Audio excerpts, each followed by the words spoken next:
Dicen que somos lo que comemos. Entonces, ¿qué somos los argentinos? ¿Un choripán con chimichurri y culpa? ¿O una picada dominguera con cerveza y discusión política? También una dieta equilibrada entre el asado del sábado y los fideos del domingo al mediodía. Pero tranquilos, acá no juzgamos a nadie. Acá revolvemos la sartén de nuestra identidad. Con humor, con memoria y con mucho apetito. Bienvenidos a todos a Los Huevos al Plato. Muy buenas tardes a todos y a todas. Feliz miércoles. ¿Cómo están? ¿Cómo se encuentran? Bienvenido Marcelo Almirón, mi compañero de todos los miércoles. ¿Cómo le va? ¿Qué tal? Muy bien, es cierto. Ya a mitad de semana. A mitad de semana y sí. Hemos empezado O'Clock, ¿no? Hoy. Sí. Sí, me porté bien. Y pienso, sí. Siempre a mitad de semana uno ya va pensando qué hacer el finde. Y si piensa que va a hacer el finde, por ende también qué puede cocinar, qué puede preparar, algo mismo. así. Siempre tenemos un espacio para incorporar algo más a la CPU de la vida, ¿no? Al conocimiento que nos atraviesa. Bueno, bienvenidos a todos. Hoy es 22 de octubre, ya se está palpitando esta primavera de verdad, ya despegó, la temperatura está preciosa, pero cuando me bajé acá del colectivo empezaba a nublarse, así que no sería de extrañar que cuando nos retiremos de estos estudios centrales de la 1480 esté lloviendo, al menos acá en la República de Tapiales y asumo que también en la ciudad de Buenos Aires. En este momento la temperatura es de 23 grados. Está lindo, ¿no? Está perfecto para estar tomándote un mate, ponete el agua, tranquilo, hacete un tecito.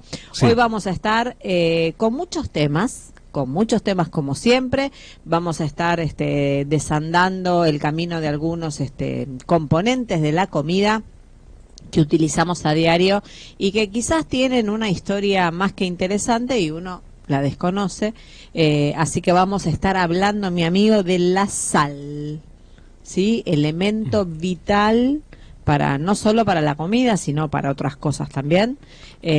Así que vamos a conversar acerca de ello, de su historia, distintos usos. Y además, claro, justamente la historia, y entiendo que en los últimos años hay una especie de sal límite en restaurantes, en lugares donde uno va a comer platos que uno no prepara. De hecho, hoy a la tarde, más o menos en una hora, calculo yo, vamos a estar conversando con Guillermina Alves, nuestra Nutri de cabecera, y también le podemos preguntar qué aspectos tenemos que tener en cuenta a la hora de comer, si es siempre sin sal, si es de vez en cuando, si es con sal, porque da la sensación a lo largo de los programas que venimos compartiendo, que el mayor inconveniente es la cantidad, ¿no? Así que como que hay que ser mesurado, pero podemos darnos un gusto de vez en cuando y comer un poco de sal. Creería yo que el problema es la sal oculta en muchos de los alimentos que consumimos, y no solo alimentos, también hay hasta medicamentos y otro tipo de cosas, bebidas, los dulces. En la pastelería se utiliza bastante la sal para reafirmar algunos sabores. Así que bueno, basta de cháchara, les damos nuestras líneas telefónicas para algún distraído que recién se engancha, porque nuestros pacientes culinarios ya saben el teléfono, es 11 6000 0863, 11 60 00 0863. Como siempre, para todos los oyentes que nos quieran dejar una receta, que quieran compartir con nosotros, si cocinan con sal, si hacen escabeche. Hoy vamos a estar hablando también en el plato de fondo del escabeche, algo que se convirtió en una receta argentina. Me hizo un cabezazo, Marcelo. ¿Eso es que se rinde ante el escabeche? Sí, porque además, a ver, tengo tías, primas, familia que hace muy buenas preparaciones, con todo tipo de elementos, pero bajo esa fórmula de escabeche. Sí, es muy rico el escabeche, a mí me parece maravilloso, y además ese una cosa que nunca desentona. Vos vas a hacer una picadita, tenés algo guardado en la heladera.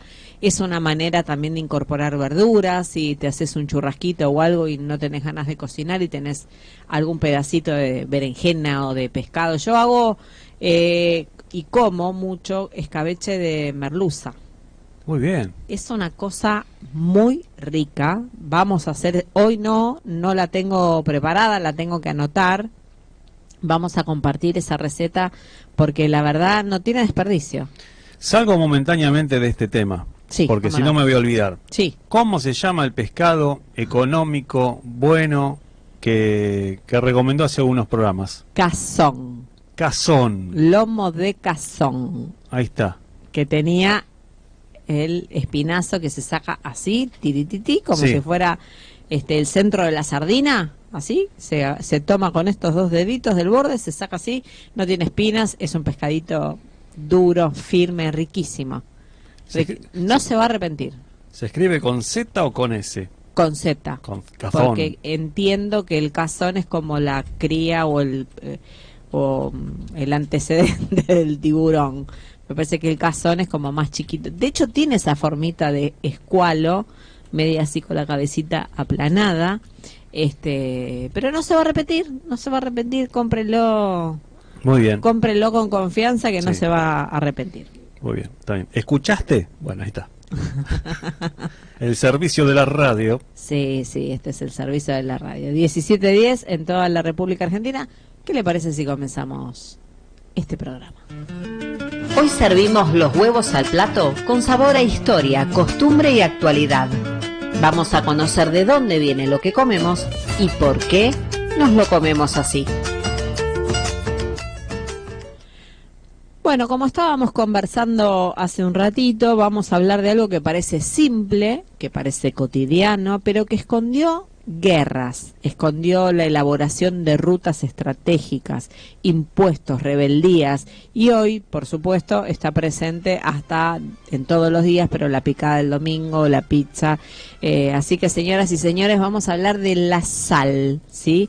Y su camino, ¿no? Vamos a hacer un recorrido para hasta convertirse en un escabeche criollo, ¿no es cierto? Que podríamos decir hoy elegí como representante de ese escabeche la berenjena, aunque vamos a hablar también de otros elementos que se pueden escabechar.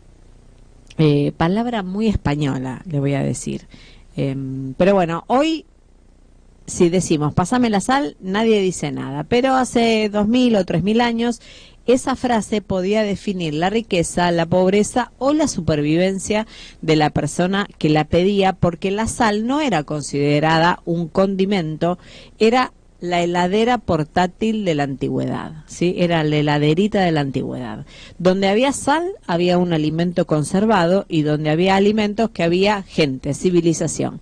Así que lo importante de la sal es que durante siglos fue un recurso tan esencial que los gobiernos, como siempre, le gravaban con impuestos altísimos a los países que tenían sal y a las poblaciones que tenían sal.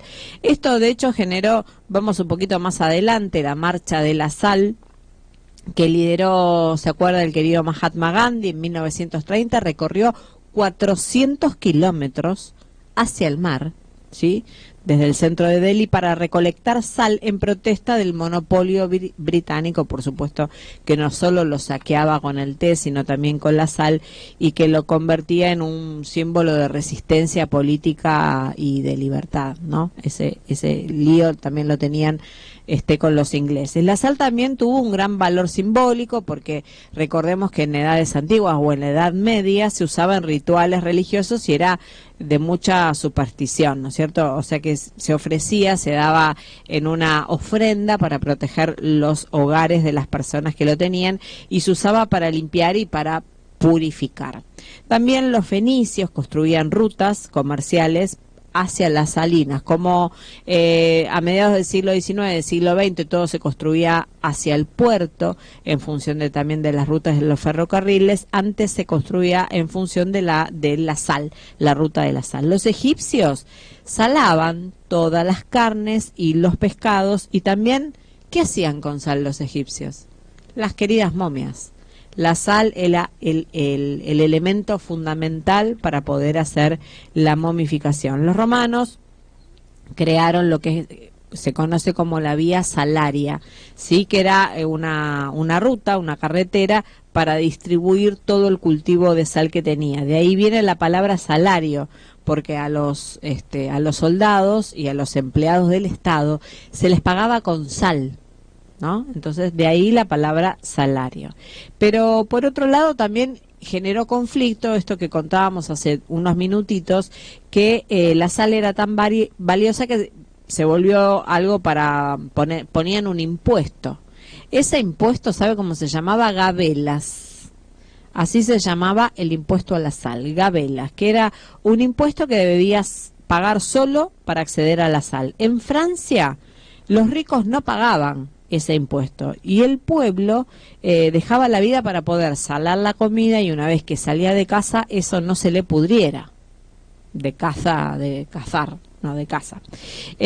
Hubo, como con la ley seca, hubo mucho contrabando con el tema de la sal, cárcel, rebeliones, flor de lío siempre se armaba en ese entorno social, y esto fue antes de la Revolución Francesa, o sea que la sal también fue chispa de la Revolución Francesa. No solo el pan. No solo el pan, sino también la sal. Le quiero contar un poco qué pasa acá en Argentina con los yacimientos de sal, claro, que tenemos 4. Sí, enorme, las Salinas Grandes. Eso mismo. Las Salinas Grandes ocupa el primer lugar en Salta y en Jujuy. ¿Conoce? Yo no conozco. Conozco las de La Pampa y Provincia de Buenos Aires. Ajá, no, yo no conozco. Es uno de los salares más grandes del mundo, las Salinas Grandes, y tiene alrededor de 14.000 hectáreas. 14.000 hectáreas de superficie blanca que se explota tanto como a nivel industrial como a nivel de consumo humano, ¿sí? Porque tiene varios usos, después vamos a ver un poquito también. El salar del hombre muerto, no lo conocía, me lo presentaron haciendo esta investigación, está en la provincia de Catamarca, importante no solo por sal común, sino porque además de ahí se saca litio. De ese salar se saca litio. El salar de Antofalla, también en Catamarca, otro gran salar, otro gran yacimiento, utilizado para consumo local y productos industriales que se derivan de la producción ahí mismo en la provincia de Catamarca. Y el salar de Guatraché en La Pampa y las Salinas Chicas en Buenos Aires, que son más chicos y que más que nada tienen que ver con el consumo humano directo, digamos, y para la industria química. Así que esos son los salares con los que contamos los argentinos, que muchas veces pasamos desapercibido algunas de las riquezas, ¿no es cierto?, que tenemos. Claro. De hecho, no hasta hace mucho tiempo el cuidado de la carne era pura y exclusivamente con sal. Claro. Hasta fines del siglo XIX. Bueno, no hace mucho, en realidad. El charqui es la carne con la que se alimentaron las tropas argentinas, ni bien se inició los periplos de la revolución. La importancia de la sal en la Argentina, como decíamos, es básicamente para consumo humano, esencial en la dieta, en el hogar, en la industria alimenticia, en todos los elementos. Sería tonto hacer una lista porque se usa en dulce, en salado, en todos. En la industria química, para limpieza, para el tratamiento de agua, también para fertilizantes, y algo que es fundamental, que quizás a nosotros se nos pasa desapercibido aquí en Buenos Aires, la sal se usa mucho para el deshielo en los caminos de invierno. ¿Sí? Es el elemento fundamental junto con estas palas mecánicas para tratar de disolver la sal, la nieve. Bueno, turismo también, ¿no? Como decíamos antes, son lugares alucinantes para viajar, para conocer, para sacar fotos, y Argentina, recordamos que es uno de los países mayores productores de sal de toda América, con exportación a casi todos los países vecinos. Así que bueno, esto también del litio, que tiene que ver con las nuevas, elemento que se descubrió y que se utiliza en todas las baterías del futuro, vamos a decir así. Sí, retrocedo momentáneamente en el tiempo y menciono a Juan Calfucurá, que fue el dueño de las Salinas Grandes en La Pampa, ¿no? El cacique. El cacique Calfucurá, que fue abuelo de Seferino Namuncurá, por ejemplo, y que, claro, y que estableció alianzas con Juan Manuel de Rosas, hombre que también que tenía propiedades con respecto a la sal, pero en realidad por haber hecho alianzas con Calfucurá, con el cacique. Mire usted, no tenía ese dato. Bueno, recordemos entonces que hay que cuidar en épocas como esta, la riqueza argentina, sí, que se encuentra, ya lo decíamos recién, en Catamarca, en el Salar del Hombre Muerto, que no solo da sal, sino que da litio y que es fundamental para todas las baterías y los autos eléctricos que están empezando a circular. De hecho, en Córdoba, no vamos a dar la marca, pero en Córdoba hay una fábrica grande de autos eléctricos y ha dado sus modelitos acá, que hace poco vi uno se llama El Tito y la Tita, no sé si los conoce, si los vio, porque es el autito y la camionetita, entonces le pusieron los acrónimos El Tito y la Tita, autos cordobeses de una marca que se dedica específicamente a eso. Es interesante la tracción de estos vehículos con baterías. No es tan saludable y tan inocuo como se piensa, porque de hecho no contamina, sí no contaminan cuando funcionan, pero la producción de esas celdas de batería para que estos vehículos puedan andar, sí, consume muchísima agua, agua, y eso no lo vuelve algo tan ecológico. Sí, de hecho, recientemente cuando se hacían las experiencias con inteligencia artificial, y no recuerdo bien qué programa, se mencionaba que el consumo de agua, por hacer unas gráficas bajo este sistema, consumía agua que a nivel planetario significaba una cantidad interesante. A nivel planetario y población, digo, no a nivel planeta y el agua que tiene el planeta, que es, bueno, de una manera imposible de medir. Hasta sí, diría. Claro.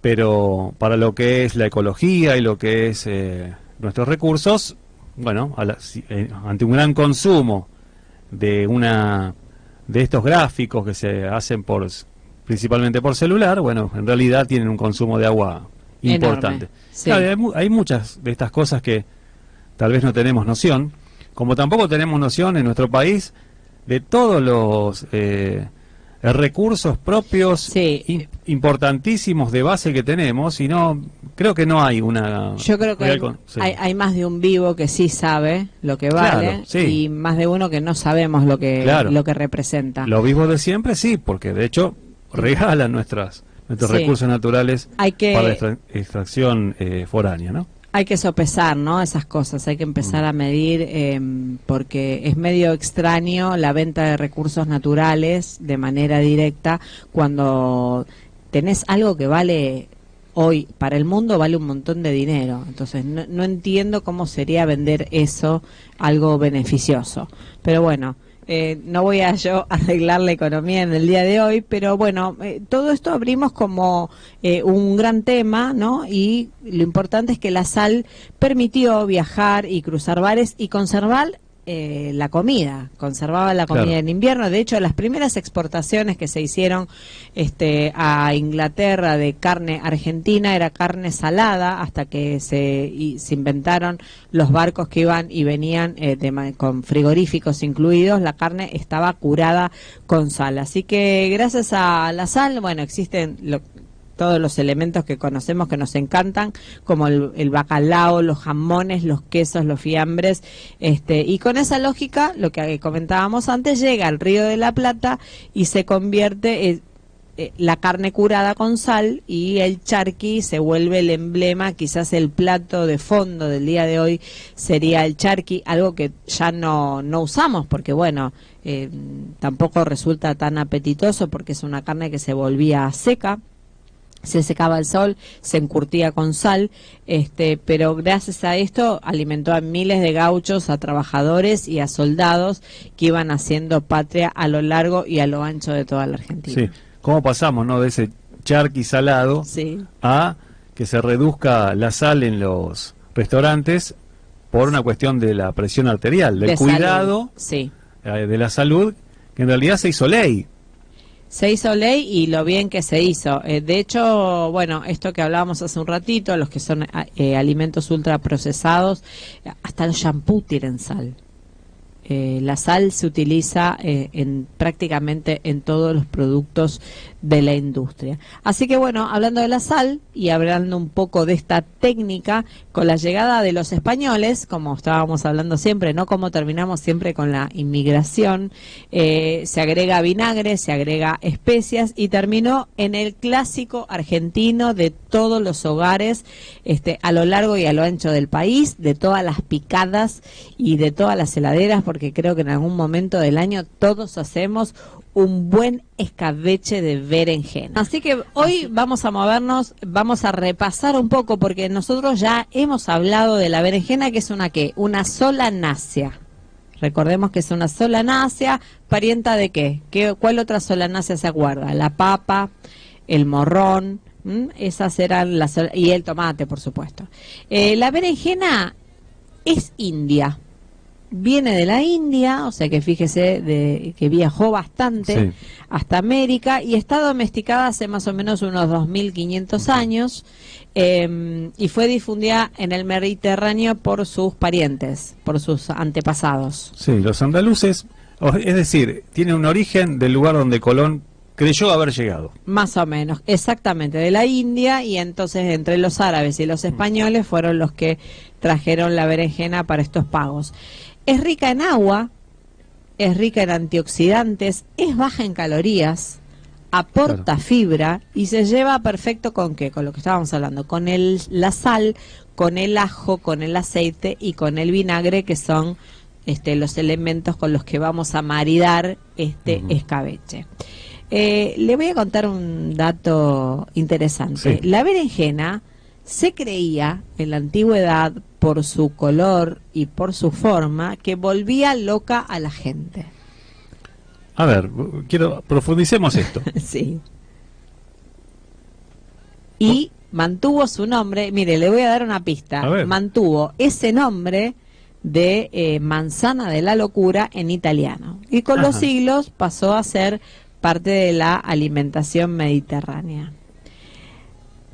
Le dejo ahí picando ese nombre, lo va pensando, y le cuento que la berenjena, además de ser una verdura muy versátil, de tener un tono así violáceo, es un elemento que tiene distintas maneras de cocción, y eso genera mucha variedad, porque usted puede hacer berenjena de 40 maneras diferentes. La historia, ya le digo, es más o menos 4.000 años atrás, era un cultivo indio, después pasó a la China, donde se cree que ahí fue se empezó a cultivar, y los antiguos indios no solo la valoraban por su sabor, sino que además le atribuían, como siempre, propiedades curativas, ¿sí? Y milagrosas. Así que desde Asia la berenjena viajó, hizo toda una ruta comercial y llegó a Persia, lo que es el actual Irán, y ahí entra en el mundo árabe. Ahí entra, es el puntapié inicial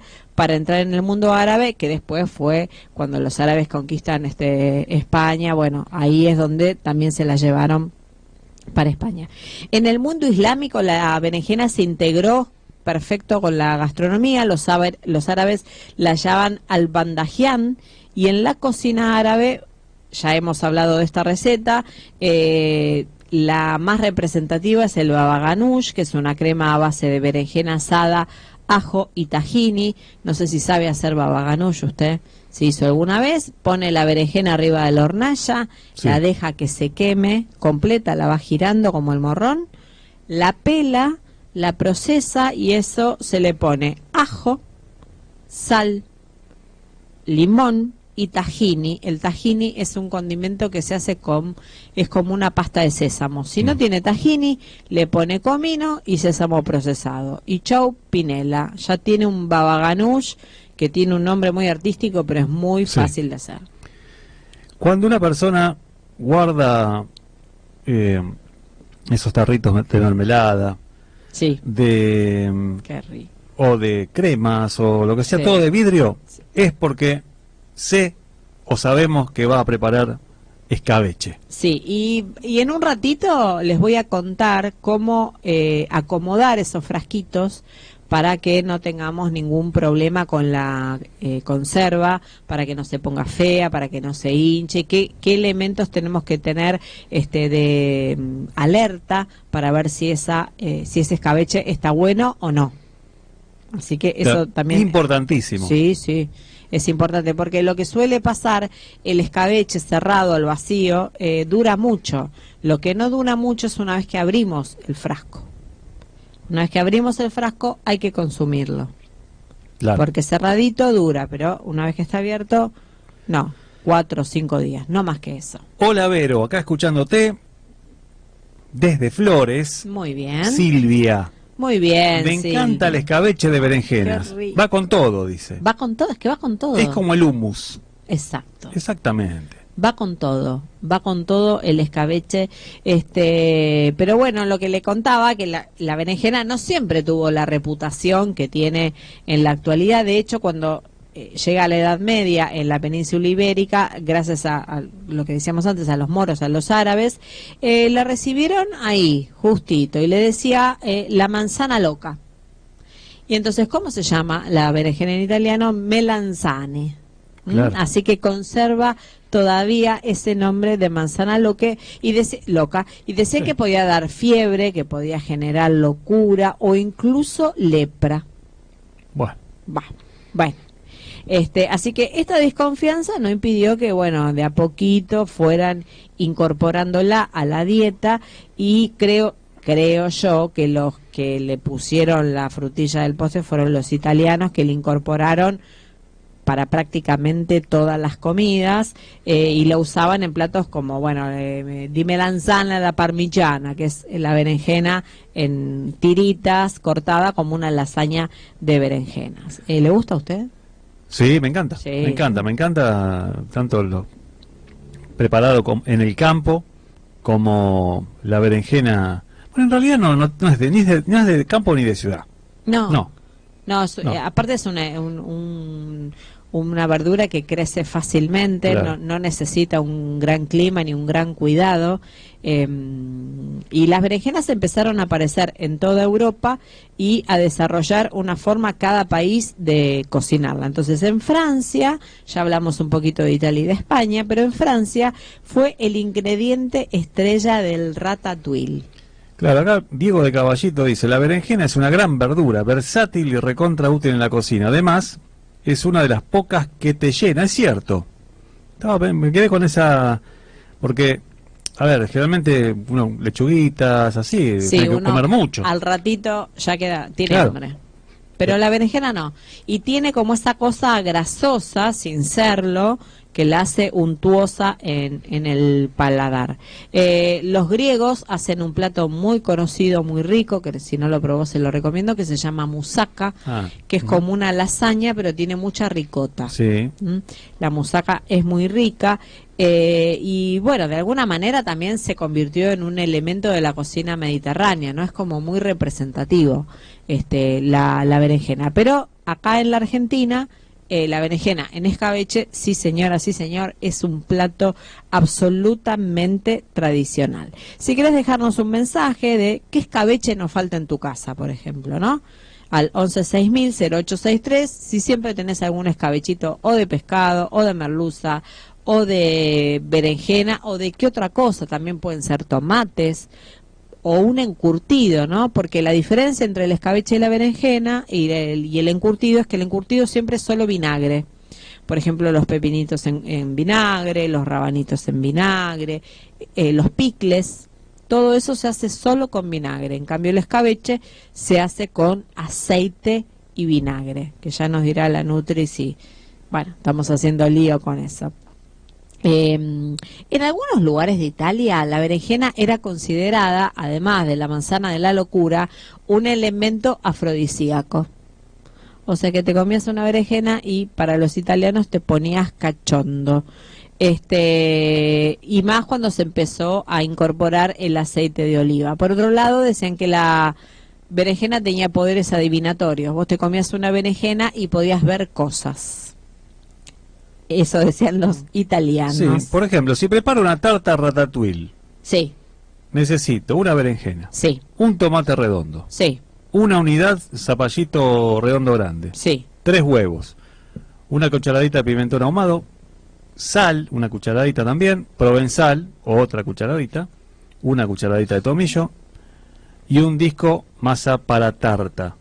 Y se le da esa especie de Formita. poner, claro, de poner unas rodajas unas sobre otras, así en forma, dando la vuelta circular, y ahí queda perfecta la ratatouille. ratatouille. Muy bien, qué buena receta. Esto ¿qué día lo hace usted esto de la semana? Los lunes. No, llegando el sábado. Llegando el sábado, perfecto. Llegando el sábado, así ya tenemos algo rápido como para no tener que andar cocinando un sábado a la noche. El sábado a la noche uno intenta ir a algún lugar. Sí, bueno, así que para más o menos resumir todas las propiedades de la berenjena, dijimos que es muy versátil, es muy rica, y además es como una esponja. Entonces tiene como esa capacidad de absorber muchos sabores. Si uno le pone salsa, queda impregnada en la salsa. Si uno le pone queso o la gratina al horno, es lo mismo. Así que para la cocina india, para la cocina francesa, para la cocina griega, para los tanos, bueno, todos son amantes de la berenjena.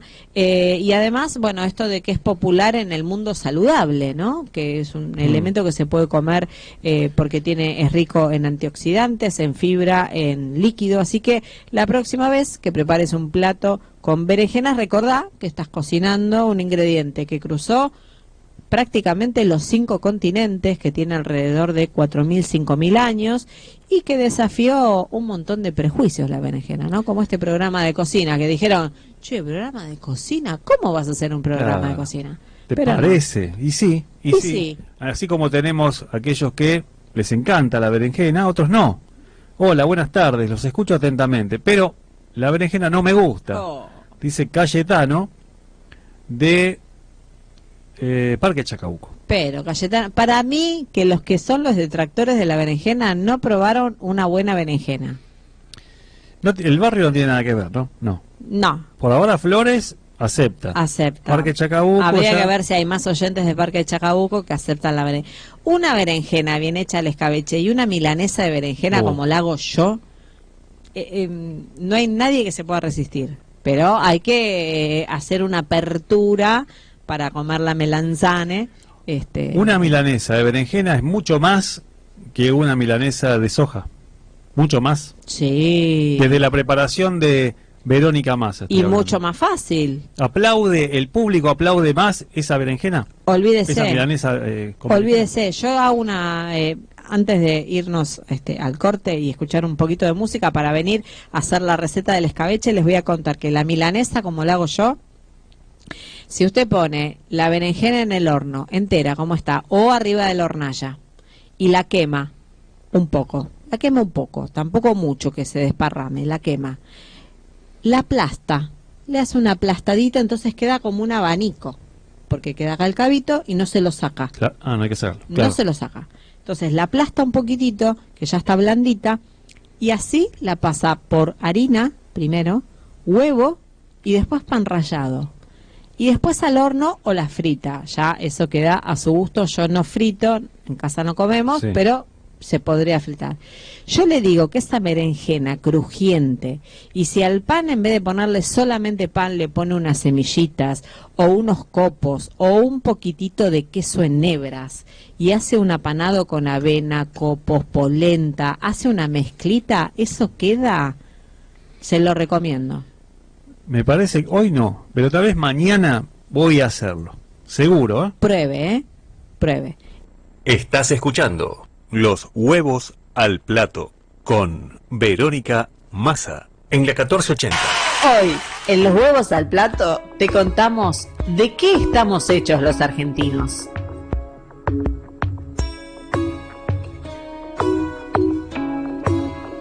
Muy bien, muy bien. Empezó a llover, ¿no es cierto, Marce?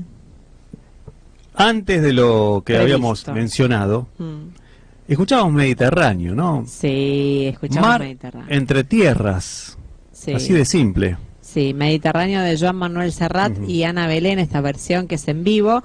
Y hoy elegimos algunos temas que tienen que ver con la sal. Entonces, ¿no? Porque divagamos acá, nos sentimos que todo tiene que ver con todo. Sí, pienso que sí, además también es lindo conocer algunos detalles, por ejemplo, mar Mediterráneo, en griego, bueno, algo similar a lo que es el en latín, el mar entre tierras, Ajá. en árabe el mar intermedio, en la traducción árabe, en turco, los turcos hablaban de el mar blanco, en oposición al mar negro, pues los turcos llaman blanco al sur y negro al norte. Y, bueno, en Egipto, el Alto Egipto es el sur y el Bajo Egipto es el norte. Claro. Y También. justamente hablando de los egipcios, hablaban del mar Mediterráneo como el gran verde. Claro. El gran Porque verde. aparte la costa de Egipto, del mar Mediterráneo, es hermosa, es donde se ubica la ciudad de Alejandría, donde estaban los restos de la vieja y original biblioteca de Alejandría, allí Bueno, a orillas del mar Mediterráneo. Tanto tránsito, tanto paso, tanto comercio, ese mar tan beneficioso, Hermoso, tan sí. transitado, bueno, hoy por hoy es el mar con más tasas, con las tasas más elevadas de hidrocarburos y De contaminación del mundo. Sí, Ujú. sí, claro que sí. Bueno, a lo que vinimos, receta de berenjenas en escabeche. Clásico argentino. Clásico argentino, absolutamente, sin ninguna duda.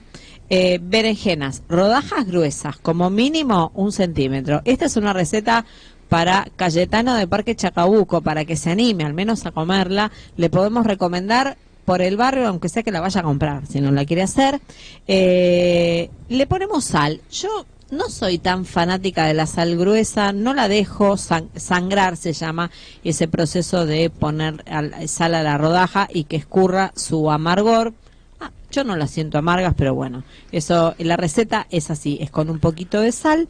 Y A ver qué nos dice A ver. Silvia de Flores, que dice: hermoso programa, siempre útil, la info de Vero. Bueno, a ver, después de esta info, de esta receta, a ver qué nos comenta también Silvia. Esa misma. Bueno, una vez que dejamos de sangrar estas rodajitas con algún peso en un colador para que eche su jugo, vamos a hacer un hervor rápido con vinagre. Yo recomiendo mitad de agua, mitad de vinagre en una cacerola, ¿no? Como mínimo tendrá que ser medio litro y medio litro, lo ideal 1 litro y 1 litro.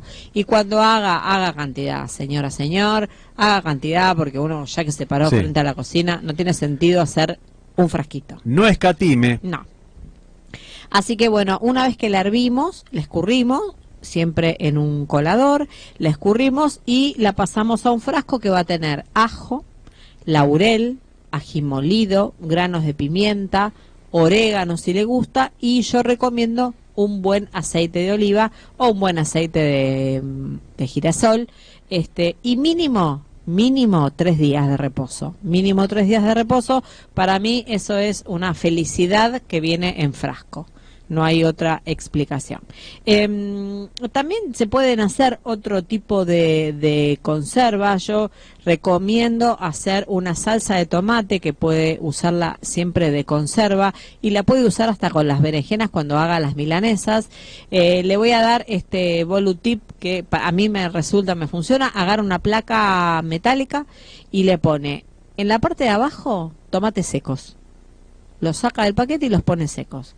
En la parte de arriba de los tomates secos, pone 1 kilo o 2 kilos de tomates que ya estén medio, de estos que salen más baratos en la verdulería, que no están para ensalada, que están para salsa. Le pone también una cabeza de ajo entera en un papelito de aluminio, la tira dentro del horno, lo condimenta como le gusta. Yo no recomiendo ponerle cebolla. Y eso lo lleva al horno. Cuando ve que están todos desarmados los tomates, que ya nos están todos desarmados, 20 minutos de horno, 25, saca todo eso, esos tomates se van a hidratar, los secos, les pela la cabeza de ajo, la aprieta y licúa todo. Una vez que licuó todo, tiene una salsa tipo pesto increíble, no se va a olvidar, es una maravilla. Y no tiene nada más que hacer. Eso también lo puede conservar en un frasquito, como le vamos a indicar ahora, para poder hacer un escabeche como corresponde. Porque eso es fundamental. Tiene que lavar con agua caliente y jabón, con detergente, y esterilizar en agua hirviendo o en el horno, ¿sí? Y después para taparlos, lo mismo. Si usted lo hace hirviéndolos, tiene que poner un repasador adentro de la olla para que los frascos no se agiten, porque si se agiten corre el riesgo de que se rompan. Así que eso para esterilizarlos. Y si Muy no, bien. lo puede hacer en el horno, un horno muy bajito, también con un repasador en la fuente.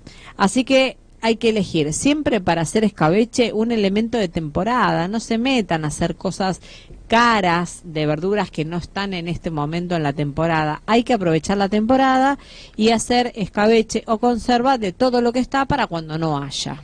Digamos, este es el secreto mejor guardado. Muy bien, Aprovecha. como un buen escabeche, bien guardado. Exactamente. A ver qué nos dice Silvia. A No, ver. yo siempre le saco el amargor con sal gruesa. Claro, claro. La hiervo con cantidades iguales de aceite, vinagre, agua. Ah, mira, incorpora aceite para... Bueno, yo... Le pongo especias al agua de hervor, dice. Ah, bueno. Conoce. Sí, sí, me parece que Silvia conoce, debe tener experiencia cocinando. Yo nunca, no le veo, nunca lo hice con aceite en Sí. la cocción, siempre crudo. Me vino a la memoria un pasajes de infancia en el campo, escabeche de pizcacha. Ay, qué rico. Sí, sí, sí. Ahora, Bueno, otro escabeche que se hace para aprovechar una parte de la verdura que a veces se descarta son las pencas. ujú. El escabeche de pencas se los recomiendo. Misma manera de cocinar que la berenjena. Bueno, nuestro amigo de Parque Chacabuco, Cayetano, pone cara como diciendo, no hay caso, ¿no? No lo vamos a convencer. Parece, hasta el momento. Bueno, lo que Ojo, pasa es que se tienen que animar, porque me parece que ahí hay que dar un paso de fe. cualquier cosa puede volver a ver el programa Los Huevos al Plato en nuestro YouTube, la 1480. Perfecto. La 1480, o pone la 1480. Y si se Ahí lo anima, busca, sí. da el salto al vacío y se come una berenjena. Claro que sí. A ver qué nos dice César de Flores.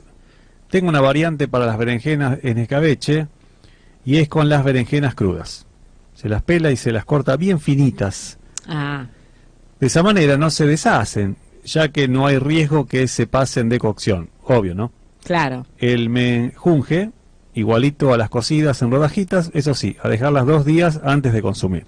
Claro, porque también el vinagre cocina. Sí. A ver, se prepara en escabeche lo que uno tiene, verdura Sí. o alguna carne. Sí. Como por ejemplo, Carla de Parque Chacabuco también dice berenjenas de pollo. Le gusta hacer con pollo. Ay, qué rico. Sí, sí. Sí, bueno, yo hago con pescado. Bueno, pregunta A ver. inicial. El tiempo, uno prepara, Sí, cierra ese frasco sí.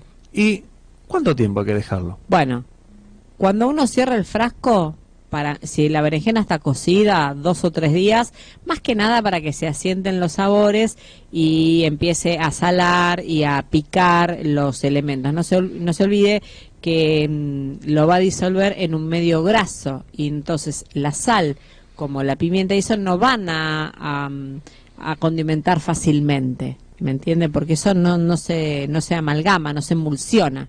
Entonces, por eso hay que esperar 2 o 3 días como mínimo y recordar que cuando uno hierve esos alimentos y llena el frasco, hay que dejar 1 centímetro de borde y luego que lo cierra hay que sumergir el frasco en agua hirviendo entre 20 y 40 minutos, depende de la cantidad de frascos y de elementos que tenga, porque así la conserva se puede utilizar durante 6 meses, o sea, cerrada 6 meses. Si usted la va a abrir, no, pero cerrada le va a aguantar 6 meses si le hace este proceso de baño María. Una vez que lo tiene hecho, tiene que ponerlo en un lugar fresco, a la sombra, por ejemplo una alacena que no tenga mucho calor, y revisar siempre que las tapas estén selladas, que no salten y que no se hinchen.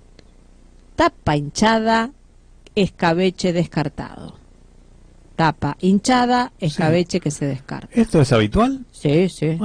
Sí, sí, porque pudo haberle quedado un poco de aire y eso hizo que las bacterias que están, que quedaron, a veces se hace un cuello. Nunca tuvo algún frasco de mayonesa o de Sabora que abajo está perfecto, pero en los bordes quedó pegado y se le hace un hongo, se le pone, bueno, eso es el oxígeno que entra en contacto con el alimento y lo pudre. Claro, prácticamente ya está para tirar. Eso mismo. Sí, sí, sí. Entonces, lo que hay que evitar es eso. Hay que dejarle lo que se llama cuello y siempre hay que tener el cuidado de que la berenjena o el elemento quede sumergido en el aceite.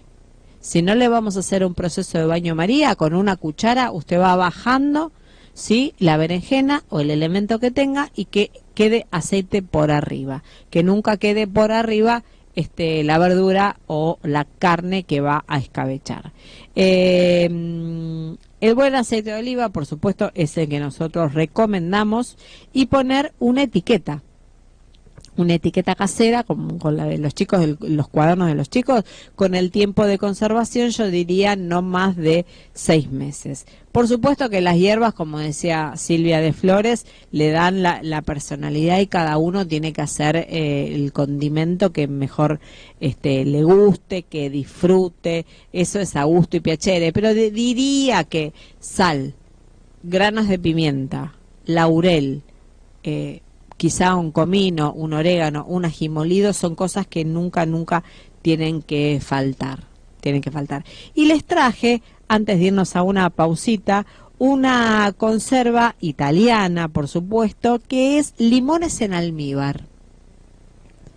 Esto me sacó.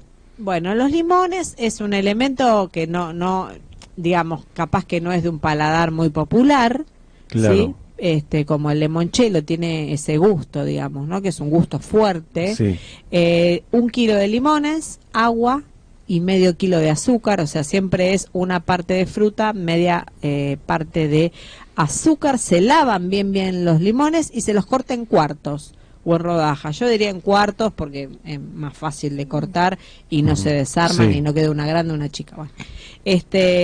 Se pone agua, se pone azúcar para hacer un almíbar y los cuartitos de limón, y se hierven durante más o menos 10 minutos desde que se hace el almíbar. Recordemos que el agua y el azúcar se convierten en almíbar y cuando hierven lo hacen a una temperatura mayor que 100 grados, porque eso ya no es más agua.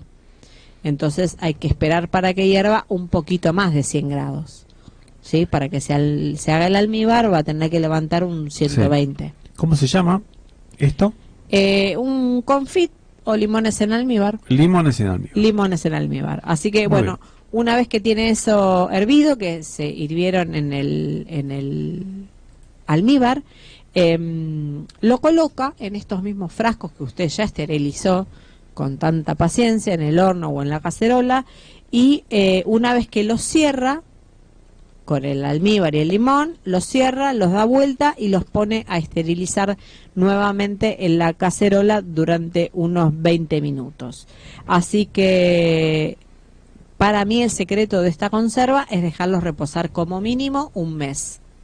¿Y después qué hace con esto? Bueno, lo puede usar para un cóctel, para un postre, para un té con limón. O sea, queda bien. Exacto. Queda bien. Exactamente. Siempre lo mismo, recordar esterilizar los frascos, etiquetarlos, ponerles una fecha, mantenerlos en un lugar fresco y oscuro. Y el tip, el dato importante. Si la tapa está hinchada, descartar completamente la conserva. No pierda tiempo, no la abra, no nada. Ya está, tírelo, Sí. porque eso tiene algún elemento indeseable. Sí, igual no se deprima porque puede pasar. Como dice Murphy, si puede pasar, va a pasar. Sí. Pero no se deprima. Intente otra vez. Inténtelo otra vez, que la segunda, y sobre todo la tercera, seguramente va a acertar. Radio. Seguí escuchando Los Huevos al Plato. Nutri Reiki, nutrición para el cuerpo y el alma. Contactanos en nutri-delmedioreiki.com.ar o en @NutriReiki.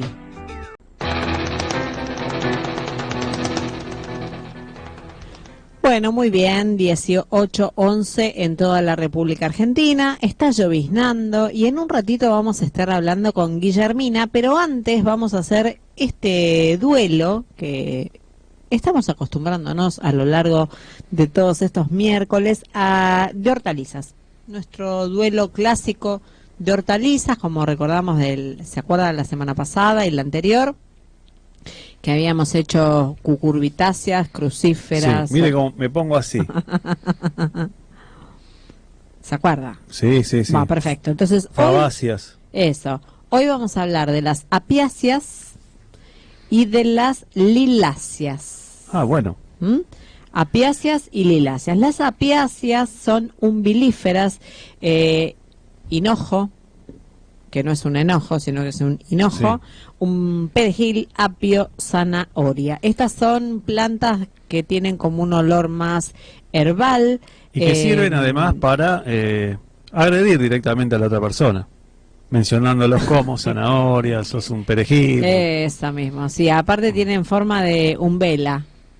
Esa forma es que hace que las hojitas, las florcitas salgan en forma de paraguas. Así, hacia afuera. Esa es lo que llaman la inflorescencia de la planta.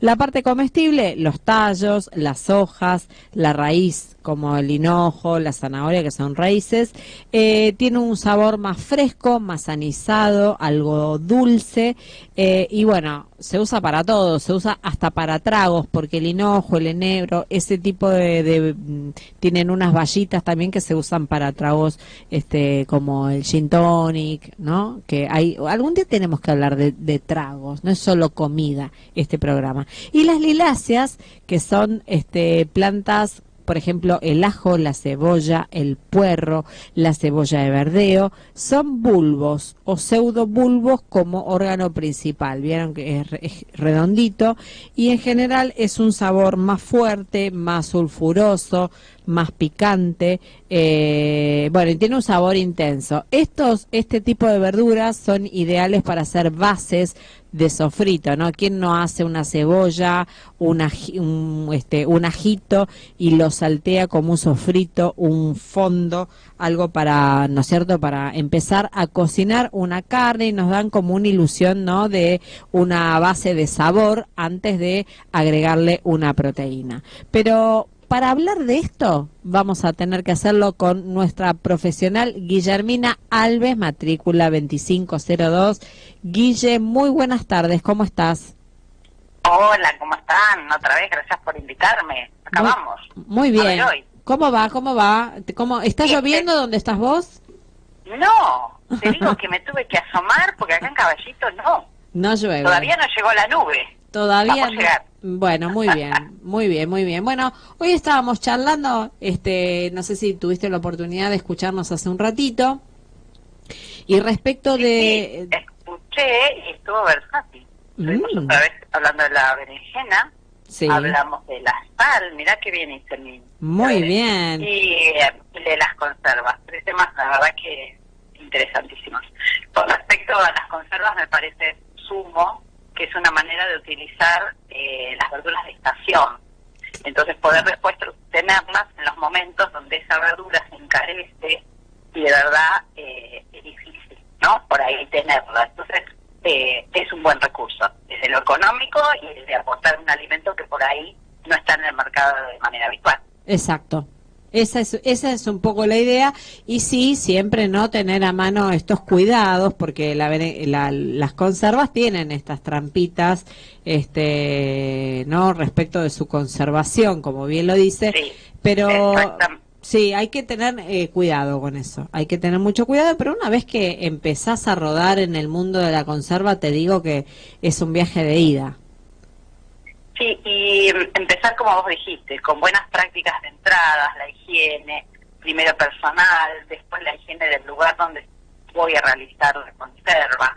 Y como vos dijiste, ante la duda, absténgase. Si uno en el momento sospecha porque está hinchada, porque le ve una coloración o un olor que no es el característico, es preferible desecharla a después tener las consecuencias físicas, ¿no? Que por ahí puede ser nada más que una diarrea, si lo pensamos muy suave. Pero Claro. bueno, puede la escalada será peor. Como uno mismo, ¿no? Como la vida misma, si uno va cambiando Como la de vida color, misma, se le va totalmente. levantando la tapa de los sesos, no se acerque a su mamá, querido educando, querida criatura, si ve que mamá está como a punto de explotar, váyase a otro lado, Exactamente. váyase a otro lado. Ahora, Totalmente. antes de meternos en el mundo de la hortaliza, yo una pregunta, la sal, ¿no? ¿Hay un Sí. mito con la sal marina, la sal rosada, la sal del Himalaya, la sal kosher, la sal de apio, o es sal y chau, es cloruro de sodio y punto? Es cloruro de sodio. El Listo. tema está, bueno, ¿qué tiene esa sal? A nivel, nosotros la sal marina, lo que te va a aportar es más minerales. Claro. ¿Está bien? Pero no deja de ser cloruro de sodio. Por lo tanto, a veces, a nivel popular, que ya no voy a consumir sal marina, que es mejor. Bueno, si estoy teniendo episodios de hipertensión, la verdad que no es conveniente. Claro. Se tiene que usar de la misma manera, con la precaución que usa la sal común. ¿Vos sabés? Digamos, sí. Discúlpame, Guille, vos sabés que hace un tiempo fui una nutricionista, Ajá. agarré la cartilla y elegí una de mi obra social, Sí. y estaba muy insistente en que probara la sal, el agua de mar. Entonces yo le contaba que, bueno, que yo soy hipertensa y que la verdad tomo bastante medicación para mantener la raya. Es una hipertensión que los médicos llaman esencial, no tiene ningún motivo. Un día vino y no se fue más. Y entonces yo preguntaba, digo, ¿cómo hago yo viviendo en Flores para conseguir agua de mar? Entonces ella tenía unos frascos allí de una empresa que embotella agua de mar, y lo que hacía era venderte el agua de mar. Sí, en realidad hay una corriente totalmente alternativa. Ujú. Yo soy bastante respetuosa, pero bueno, que te aporta un montón de nutrientes, y están planteando de que esa sal marina no llevaría a aumentarte la presión arterial. Ajá. Pero la verdad hay que buscar la evidencia. Claro, Ahí claro. nos tenemos que parar, porque por supuesto de que al que no lo padece puede traerle beneficios, seguramente, o tal vez, pero el que ya trae una patología o algo atrás, la verdad que hay que ser respetuosos con eso. Yo conozco, sé, se embotellan, se venden, trae todo como si fuera un microclima ese agua, digamos. No es que uno agarra la sal marina y la pone en agua y listo. Lo que he leído es esa extracción de ese agua en el mar, que es determinado, porque no nos olvidemos que no es cualquier costa, porque también tenemos los barcos en la costa que liberan el petróleo y otros desechos que no pensemos. Claro, lo que Entonces, la estábamos verdad, hablando antes de los mares contaminados, sí. exactamente. Por lo tanto, tiene que ser esa extracción de agua en un espacio que se asegure, pero después se filtra, tiene un proceso acá, ¿no? Y de lo que he leído tiene beneficios, pero vuelvo a recalcar, no tenemos la evidencia tal vez ante una patología si eso mejora, cambia o trae beneficios per se. Yo en eso soy bastante respetuosa, trato de buscar la evidencia y tal vez no jugármela, salvo que esté con un cardiólogo o con un equipo multidisciplinario Claro. que me va a acompañar en esa nueva movida, ¿no? Porque si no, así de manera, yo porque por ahí las consecuencias pueden ser que no la pueda salvar sola la nutricionista. Desde No, ese claro. lado pienso en el equipo, ¿no? Muy porque bien. te agarra un pico de hipertensión y ¿qué vas a hacer? Sí, ¿Verdad? Pero de todas maneras, vuelvo a decir, y no digo ni que esté mal, hay una corriente, pero está por los beneficios que traería a cualquier persona de a pie, digamos, sin ninguna patología. Es decir, hay lecturas, hay papers, pero bueno, vuelvo a insistir con esto de la evidencia y las consecuencias de casos de control y de haber dado placebo y control, digamos, pueden saber. De hecho, a mí me llama la atención como a veces algunos médicos, casi personajes de las redes, que no dudo que sean médicos, pero te dan como, viste, algunos tips como si fueran una verdad revelada. Y digo, hace 40 años decían que el azúcar era sumamente compleja para el cuerpo y entonces pusieron los edulcorantes. 40 años después te dicen, che, la verdad que mejor es nada, ni azúcar ni edulcorante, porque el edulcorante engaña de alguna manera al cuerpo y cuando usás muchísimo edulcorante, como hay algunos casos, el cuerpo parece que recibe azúcar, o sea, el efecto termina siendo el mismo. Y por otro lado, algunos edulcorantes también son cancerígenos. Entonces digo, bueno, te dijeron que sí o sí que esto te iba a resultar que era una panacea. Después te dijeron que muchos huevos por día no, porque te daba colesterol. 40 años después te puedes comer 40 huevos. Ahora de vuelta están con que, bueno, el huevo sí, pero como vos decís, bueno, en su justa medida, no para todo el mundo, no a todas las edades. Entonces, esto de tomar cualquier sugerencia como algo, viste, que hay que seguir a pie juntilla, me parece que ahí es donde uno tiene que poner el freno y decir, bueno, o probar y regular, ¿no? Pero ninguna cosa debe ser tan maravillosa. Leí hoy, justamente hablando buscando información, que una persona en Alemania se había muerto porque consumió 8 litros de agua. ¿Y se murió? Sí, bueno, claro. A ver, también hay que tener una mirada crítica Claro. a cualquier Hacia propaganda, personaje, sí, hacia todo, pero en particular a veces porque tiene algo atrás. Por lo que vos decís, hace 20 años atrás salió de los edulcorantes. Bueno, toda la industria atrás queriendo fogonar, dándole todo lo negativo que tenía. Hablamos de la marca de esa bebida color oscura que tiene mucha azúcar en su entrada. Sí. Entonces, digamos, también hay que pensar que hay atrás de la movida, ¿no? Sí. Vuelvo También a mucho se dice de los cereales, ¿no? De esto del Total. desayuno típico de la foto, digamos, así, del perro, la mamá poniendo cereales de caja dentro de un molde. Bueno, en su movida también, Sí. que estaban llevando adelante. Entonces, bueno, a eso voy, empezar un poco a ser crítico, a ver por dónde, quién lo está diciendo, si tiene algún problema de intereses, conflicto sería la palabra, conflicto de intereses, quién lo está diciendo, porque si está haciendo investigaciones, por decir, para una marca láctea, y bueno, a ver, pensemos qué está llevando adelante. Por eso digo, a veces a parar un poco la pelota, decir qué me está diciendo, quién me lo está diciendo y cómo me sustenta lo que me está diciendo, ¿no? Sí. Estudió, dónde se capacitó, cómo se actualizó, porque también esa parte, a veces si uno no se actualizó se queda en el tiempo, y hoy, de verdad, sin ir más lejos, estamos con el tema de la microbiota full. La semana pasada, el fin de semana, se hizo un congreso internacional de microbiota que me becaron, así que pude ir. Y la verdad es que hay adelantos espeluznantes que uno se había quedado nada más con el lactobacillus casei, genial, de la la bebida chiquitita, Sí. que antes estaba, ¿te acordás? Esa chiquitita oscurita que era El Yakult. japonesa, el Yakult, exactamente. Y bueno, todo fue modificando y hoy lograron plantear que ese probiótico que uno va a consumir puede llegar a beneficiar, como dije en un momento, la piel. Ahora están planteando, por supuesto el cáncer lo están viendo, digamos, hay un espectro con los niños también, cómo mejorarle los cólicos, porque también se hablaba de pediatría. Entonces hay una movida de actualización que hay que tratar de no quedarse afuera, ¿no? Perfecto. De estar actualizado, de no decir como decía, bueno, pero ¿qué pasó? Si antes me decías que no comiera huevo, ahora me decís que sí. Y vuelvo a insistir,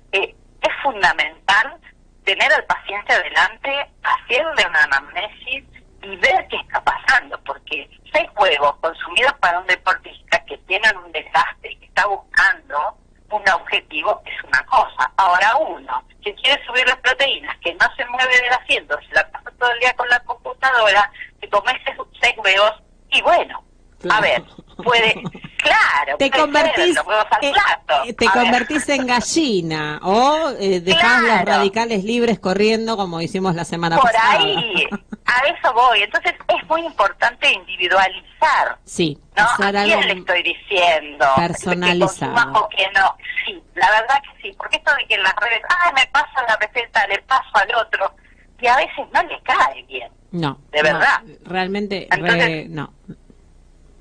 Un poco es por ahí, ¿no? No es ni vender, es buscar al profesional idóneo. Esto, por ejemplo, vos como decías, la colega por ahí estuvo mal. No eras vos ese depositario de esa agua marina, digamos. Sí. Por ahí era otra persona con otras características, teniendo en cuenta tu vida o tus características o todo lo que vos le estabas llevando de enfermedades que estabas viviendo hoy. Entonces, bueno, la verdad que tú vas así, vuelvo a insistir, tiene que ver con el profesional. Y a veces le pasa a uno con los médicos. Uno no se casa con el primer médico que a veces... Pensé que ibas a decir, a una le pasa con los maridos, una no se casa. No, me quedo bien. Quiero decir que uno también busca ese profesional contenedor, que le da confianza, que tiene profesionalismo. Bueno, un poco es eso, ¿no? Un poco eso, buscar sí. al que es para uno.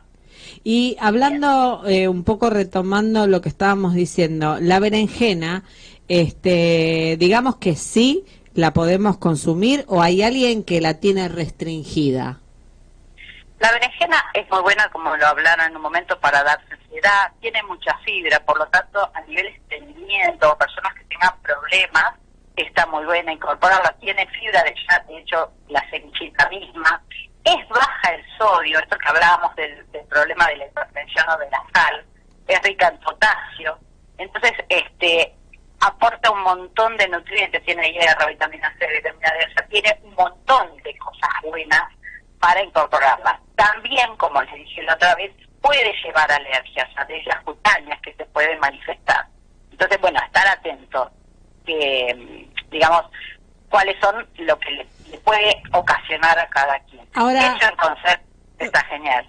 Una pregunta, ¿las alergias alimentarias es por primera vez o algo que nunca te dio alergia, en algún momento te puede dar una alergia?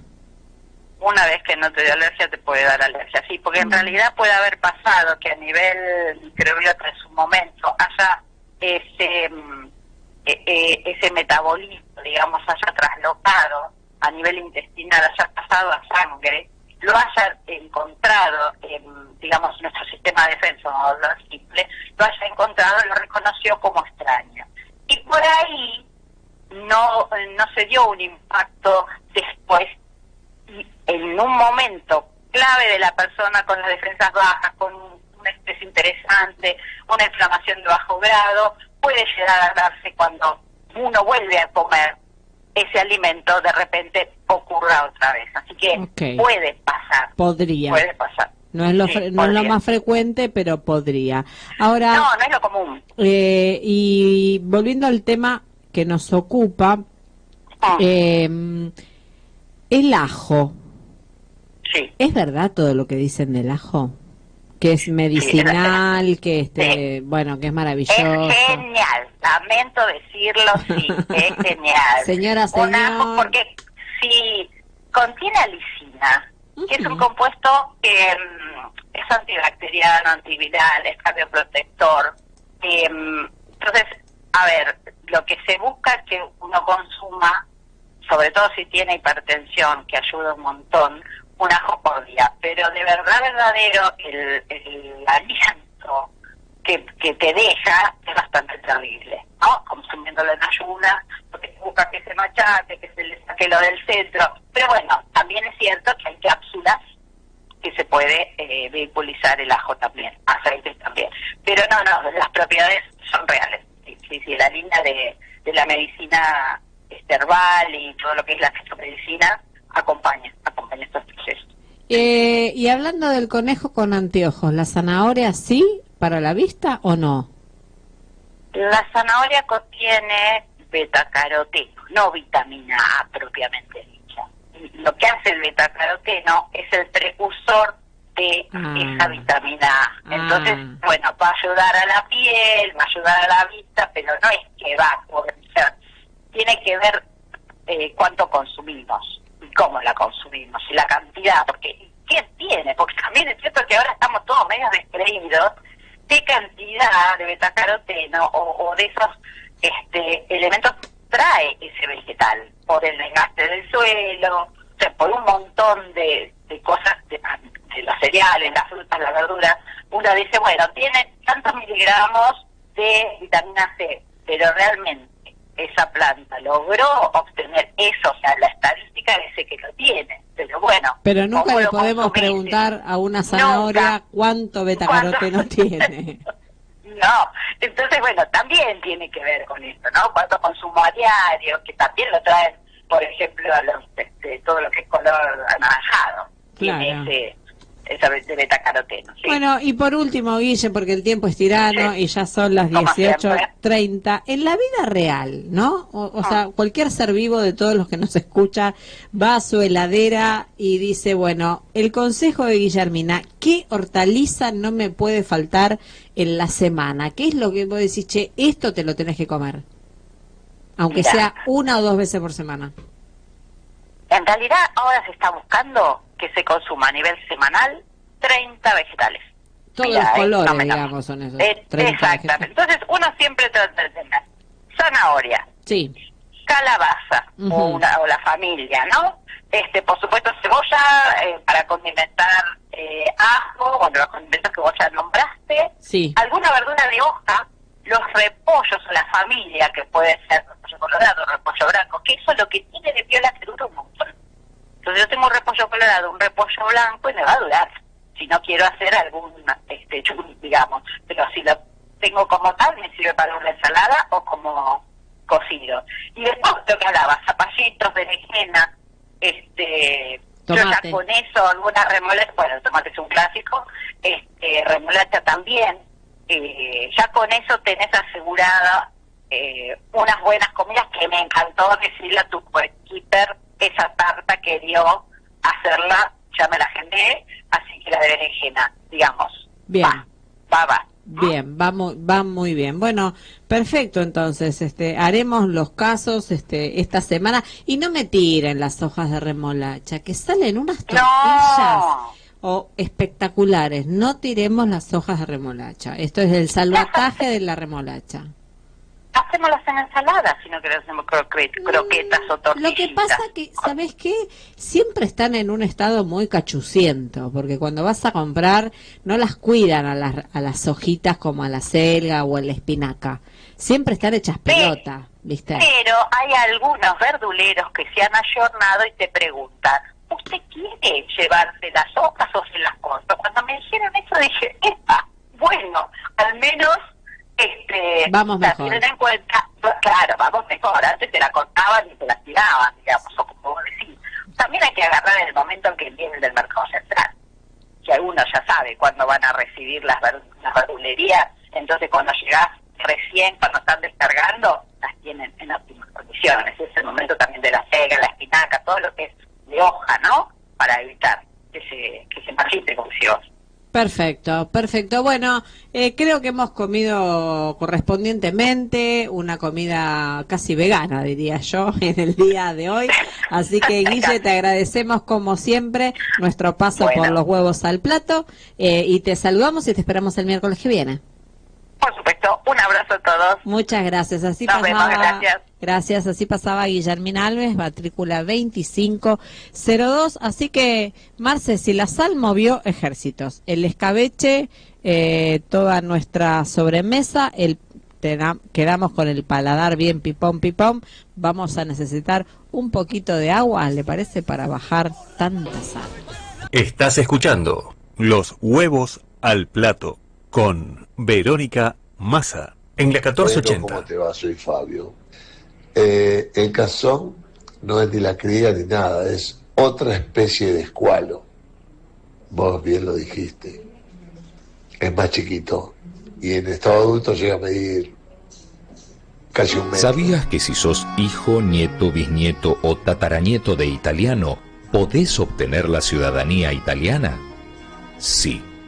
Hijos y nietos por vía administrativa. Y además, como el decreto del 27 de marzo de 2024 está fracasando en toda Italia, ahora los bisnietos y tataranietos pueden también ser ciudadanos italianos. MS y Asociados. Somos un equipo de abogados, gestores internacionales y traductores de italiano. Llámanos. Nosotros nos encargamos de hacer tu sueño realidad. Contactos al 11 31 20 5638 o al mail ofscontactos@gmail.com. MS y Asociados. E sentiti vicino all'Italia. ¿Alguna vez, Marce, te preguntaste qué esconden, qué secretito esconden algunos apellidos italianos? Bueno, me puse a investigar con las terminaciones. Por ejemplo, rescaté 3, ¿no? Porque tenemos un programa de 2 horas nada más. Pero, por ejemplo, en apellidos INI en Italia, todos esos apellidos cuentan una historia, ¿no? Entonces, cuando un apellido termina en INI, señala que es hijo de, el hijo de o el menor de la familia. Entonces, eran apellidos patronímicos. Por ejemplo, Bernini viene de Bernardo, ¿no? Entonces, el origen sería el descendiente de Bernardo o el hijo de Bernardo. Lo mismo pasa con Giannini, nuestro querido cantante del mundial, ¿no? Gianluca Giannini, o Paolini, es decir, que ese apellido terminado en Ini probablemente está cargando un linaje familiar. Sí. Giannini dijiste. Claro. Giannanini. Nanini, bueno, igual. Ah, está, Gianna Nannini, que es hermana del corredor de Fórmula 1 Nannini, famoso, claro. No Alessandro sabía. creo que es. No sabía. Porque tenemos oyentes muy atentos. Muy atentos. Casi diría que no podemos equivocarnos. No, para nada. Ya sabemos que es un escualo, así que un mini escualo es ese que lo mandé a comprar. A ver si lo compra Marcelo y hace la receta. Por favor, le pido. Entre mañana y el viernes, jueves y viernes, tengo mucho que hacer para el fin de semana. Perfecto, perfecto. Bueno, el apellido terminado en Etti, EWTI, suele funcionar como diminutivo o variante afectuosa de una misma familia, o sea, para cuando son cachondos. Son como una rama o una ramita derivada del apellido original. Entonces, por ejemplo, Rossetti proviene de Rosso o Rossi y podría interpretarse como los pequeños Rossos o el más jovencito de los Rossi. También aparecen apellidos como Bianchetti, de Bianchi, y era una manera de diferenciar las ramas familiares sin romper la identidad. Es como, viste que el Tano es como cariñoso, familiar, hasta para el apellido. Y el último, el tercero, es el One. One, O-N-E, al revés de los diminutivos, los apellidos que terminan en One funcionan como aumentativo, como algo más grande, más fuerte, más destacado, más intenso. En muchos casos eran sobrenombres que después se volvían apellido. Por ejemplo, un hombre particularmente fuerte, robusto, imponente, podía terminar en su origen el apellido como Biglione o Marrone. ¿Se acuerda de Pepitito Marrone? Y asociado a una cualidad exagerada de esa persona. Y con el tiempo, el apodo se convirtió en la marca familiar y entonces empezó ahí a pasarse de generación en generación. Así que si tu apellido termina en One, podría decir que tu antepasado fue el grande, ¿no? Una cosa así, el fuerte o alguien que imponía suficiente fuerza. Y esos apellidos tienen una región, con lo cual, si vos te llamas Ini, venís de o la Toscana o la Emilia Romagna, One, el Lacio, al sur, la Campania, y Eti, del norte, de la Lombardía o de la zona del Piemonte.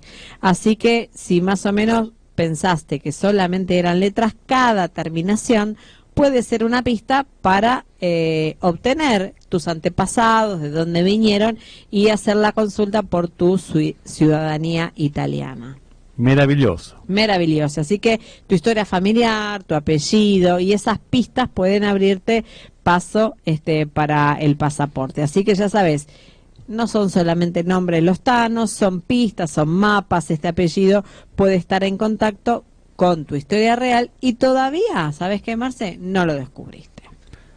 Recordamos, A ver. justamente hablábamos del ser afectuoso, del bacho. En este caso, Kiss. Kiss, que esta semana se fue de gira el guitarrista, ¿no? El fundador original. Así que vamos a escuchar un temazo de Kiss, I Was Made for Loving You. Escuchando los huevos al plato. Hola, hola. Bueno, soy Virginia, de Villa Ortúzar, y me gustó mucho la conserva de limón. La voy a hacer. Soy repostera amateur y bueno, lo voy a poner en práctica. Me gustó mucho. Muchas gracias, Verónica. Y bueno, si puedo pedir algo, me encantaría otra receta que tenga que ver con arándanos con frutos rojos. Exacto, con frutos rojos. Si tienes algo así almibarado como esto, genial. Gracias. Bueno, te cuento, Virginia, que esta semana tenía ganas de hacer una receta de mermelada con frutos rojos y sin azúcar. Frigorífico Fura. Pero vamos a probar. Antes de que venga el frigorífico, estábamos en el postre. Empezamos al revés esta vuelta, Marcelo.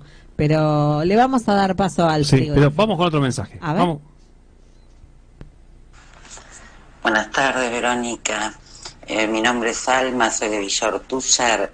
Cuando puedas, alguna receta o algunas recetas para bebés de 7 meses y medio que sea rico en fibras, y bueno, por supuesto que ellos puedan comer o orientarme qué tipo de alimentos. Gracias. Bueno, para eso le vamos a tener que preguntar a la Nutri, pero imagino yo que en ese momento los bebés comen cosas que no tengan alergenos, comen muy poquita variedad, ¿no es cierto? Porque todavía no se les puede dar ni carnes, ni pescados, ni frutillas, nada que tenga alergenos así. Me gusta porque cómo avanzó los huevos al plato, porque ahora ya estamos entrando en el terreno de quienes recién han nacido. Claro. Ahora, en un ratito, en el próximo programa viene Sokolinsky. Los saludos al doctor Mario. Sí. Ay, no, pobre, debe estar ya en un estado que no creo que pueda resolvernos nada. Pero antes de resolverlos, vamos a lo nuestro. Frigorífico Fura. 25 años procesando la mejor carne vacuna de exportación con los más altos estándares de calidad y trazabilidad. Atención personalizada a restaurantes, parrillas, hoteles y servicios de catering. Entrega a domicilio con transporte propio en Capital y Gran Buenos Aires. Frigorífico Fura. Tradición, calidad y confianza en cada entrega. Ventas @fura.com.ar. Instagram @furafrigorífico.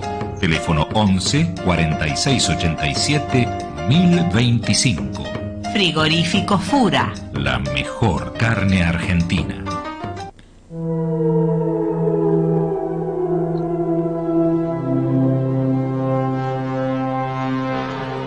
No sé si esta cortina le dice algo. Sí, una cortina que impactó en el 2024, los sábados por la tarde. ¿Ha vuelto? Sí, ha vuelto, porque hoy la historia se sirve cruda.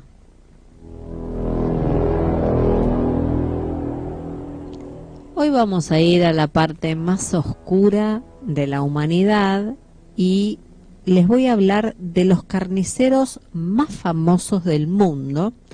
Pero no hablamos de chef, no hablamos de parrilleros, sino que hablamos de criminales que ganaron este apodo gracias al horror que dejaban a su paso.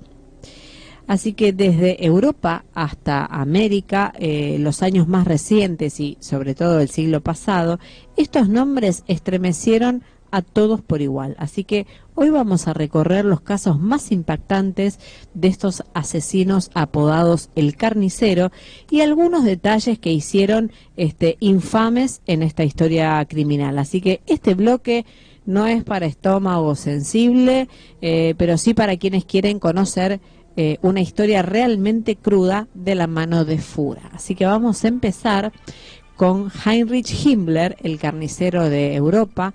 Él era alemán, era el jefe de la SS y el principal arquitecto del Holocausto.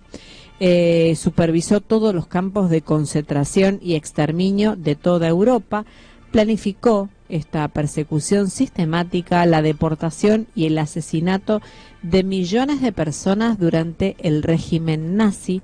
Fue un fanático, un ideólogo de la pureza racial, y cuando fue capturado por los aliados finalmente falleció a los 45 años, en 1945, Heinrich Himmler. Este es el primer carnicero de esta tanda. El segundo es Ratko Mladic, el carnicero de los Balcanes. Él era bosnio, era un militar serbo-bosnio, comandante del ejército, y durante la guerra de Bosnia era el responsable directo de la batalla de Srebrenica en julio de 1995, un poquito más acá en el tiempo, donde fueron aproximadamente asesinados 18.000 bosnios entre hombres y niños. Fue condenado por crímenes de guerra, genocidio y crímenes de lesa humanidad por el Tribunal Penal Internacional de la ex Yugoslavia.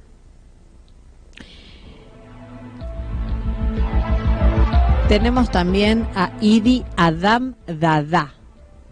Este hombre era africano, era el carnicero de Uganda. ¿Sí? Dictador militar, que fue en su país funcionario entre 1971 y 1979, responsable de decenas de asesinatos y persecuciones étnicas.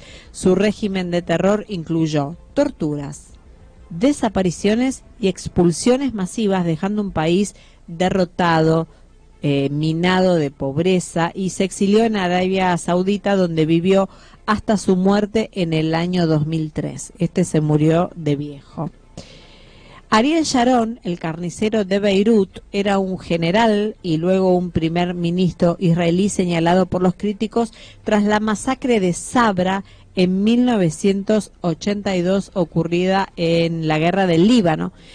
Una comisión de investigación de ese país, de Israel, lo consideró indirectamente responsable por no haber evitado la matanza perpetrada por las milicias aliadas.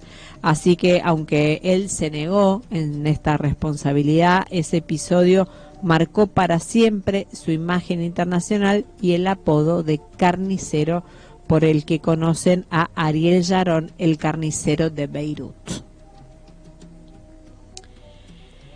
Fritz Hartmann, el carnicero de Hannover, Alemania, otro alemán. Van ganando los alemanes. Asesino serial activo entre 1918 y 1924, conocido por matar a jóvenes y vender partes de sus víctimas como carne. Por eso le decían el carnicero. Sus crímenes horrorizaban a la población y despertaron una cobertura mediática masiva en Alemania, teniendo en cuenta la época, ¿no es cierto? Me hace acordar al Petiso Orejudo, ¿se acuerdan cuando hemos hablado acá? ¿Cómo olvidar? ¿Cómo olvidar ese personaje que terminó en Tierra del Fuego? En la cárcel del fin del mundo. Del fin del mundo. Sí, señor. Fritz fue capturado, juzgado y ejecutado en 1925 y su apodo quedó para siempre en los libros de criminología. Y vamos al último, el más de los más temidos junto con el primero. Abrimos y cerramos con otro alemán, con el carnicero de Budapest, Adolf Eichmann. Era un oficial nazi y principal responsable logístico del Holocausto y organizó una deportación masiva de judíos a campos de exterminio. Durante la ocupación de Hungría supervisó él personalmente el traslado de cientos de miles de personas desde Budapest hacia los campos de concentración en Auschwitz. Su eficiencia administrativa era una maquinaria de muerte, como así lo llamaron los medios de comunicación, que le valió el apodo de el carnicero de Budapest entre historiadores y algunos sobrevivientes que contaban cómo este hombre asesinaba a sus víctimas. Fue capturado, ¿saben dónde? En Argentina, en 1960, fue juzgado en Israel y ejecutado en 1962, marcando un precedente histórico en la persecución de criminales de guerra. Hay una serie muy interesante con Lior Raz, un actor israelí que es el protagonista de Fauda, que habla sobre la vida de Eichmann acá en la Argentina. Así que conocer estas historias, aunque sean duras, nos ayuda a entender hasta dónde puede llegar la crueldad humana cuando el poder se combina con el fanatismo y con la indiferencia por la vida. No se trata de sensacionalismo, este espacio, sino de memoria histórica. Cada nombre, cada hombre, cada hecho nos debe recordar la importancia de proteger los derechos humanos, valorar la justicia y aprender de los errores del pasado, porque la historia, incluso en estos momentos los más oscuros, es un maestro silencioso que nos enseña a construir sociedades más justas y más responsables. Escuchando Los Huevos al Plato. Y hablando de recordar, no olvidemos el sorteo. No olvidemos el sorteo, no olvidemos que el domingo hay elecciones, revisen cómo es la votación para no mandarse ninguna macana. Este tema que está sonando por ahí un poquitito, Coco, lo elegí especialmente para hoy, porque hoy hubiera cumplido años mi mamá. Ah, mira. Entonces, una manera dicen que de honrar a los muertos de uno es no olvidarlos, así que este es como mi pequeño homenaje de ese día de hoy. Están en nosotros. Por supuesto. Están en nosotros. Están en el ADN, ¿qué más? Y bueno, ¿cierto? Justamente. ¿Qué más? Y así también que esa energía que queda, asimilamos parte de esa energía. Y después nos vamos a reencontrar, ¿eh? Te lo digo así, quédate tranquila, que nos volvemos a ver. Perfecto. Bueno, a ver, ¿qué nos dice Diego de Caballito mientras se genera el ambiente? Vamos a llamar a... ahí está, redoblantistas. Muy bien, presente. Diego de Caballito dice, carniceros, Anthony Goicoechea. Aquel futbolista del Athletic Bilbao que fracturó al Dios eterno y supremo, con un planchazo artero desde atrás, en el 83, cuando Pelusa jugaba en el Barcelona. Exactamente, el Goicoechea, el malo, el Goicoechea malo, el de Atlético Madrid. Y hoy quiero contar una infidencia, ¿puedo? Acá Marcelo está hoy vestido con una remera que tiene en el pecho al 10, al más grande de todos, y hoy leí un artículo en el diario que falleció quien llevó en andas en el Mundial del 90 a Maradona en sus hombros. En su momento esta persona dijo, Diego sabe cuánto pesa la Copa del Mundo. Y yo sé cuánto pesa Diego y la Copa del Mundo. Genial. Así que bueno, también es un día de homenajes, por eso vamos a hacer este sorteo antes de ponernos mimosos. Quiero recordar a ver quiénes llamaron: Diego de Caballito, Ana de Villa del Parque, Silvia de Flores, Fabio de Mataderos, Alicia de Mataderos, Virginia de Villa Ortúzar, Alma de Villa Ortúzar. Digo bien, me equivoco, me olvido de alguien que haya mandado saludos. Carla de Parque Chacabuco. Cayetano de Parque Chacabuco. Sí. También Carla. Y que comentó su berenjena, escabeche de pollo. No todo es escabeche de berenjena. Eso también. mismo. Bueno, vamos a hacer el primero de los sorteos, señoras y señores. Vamos a girar.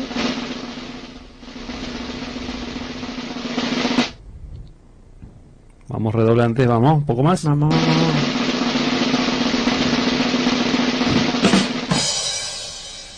Diego de Caballito, le vamos a dar la perfumina de @BlendsUnique. Vamos a ver quién más va a ganar el próximo regalito. Espéreme que me equivoqué. Un oyente de Caballito participativo. Lo vamos a sacar. A veces irónico. Sí, lo vamos a sacar porque tenemos tanta suerte nosotros que salen 2 veces. Y la semana pasada fue... Sí. Nunca se dio en el sorteo mundial. No. Así que en el día de hoy... Bueno, Cayetano de Parque Chacabuco. Su agarradera para que haga las milanesas de berenjena y se anime a probarlas. Así que Cayetano, esto es para vos, va a viajar directo en un expreso hasta Parque Chacabuco, ¿o no? ¿Qué le parece? Genial. ¿Qué le parece? En el expreso Parque Chacabuco, ya tenemos un expreso especial. Tenemos expresos para cada barrio, para cada zona. Tenemos todo, está en los huevos al plato. Pero bueno, si le parece, Marce, nos despedimos. 19:03, quédense palpitando sin pelos en la lengua, que ya llega acá pasado por agua seguramente. 7:03, nos vemos el miércoles que viene y me encantó este programa de hoy. La verdad, la pasamos bien, me parece, ¿no? Los huevos al plato. Porque comer es también contarnos. Nos escuchamos la próxima semana con la mesa servida de historias. Buen provecho.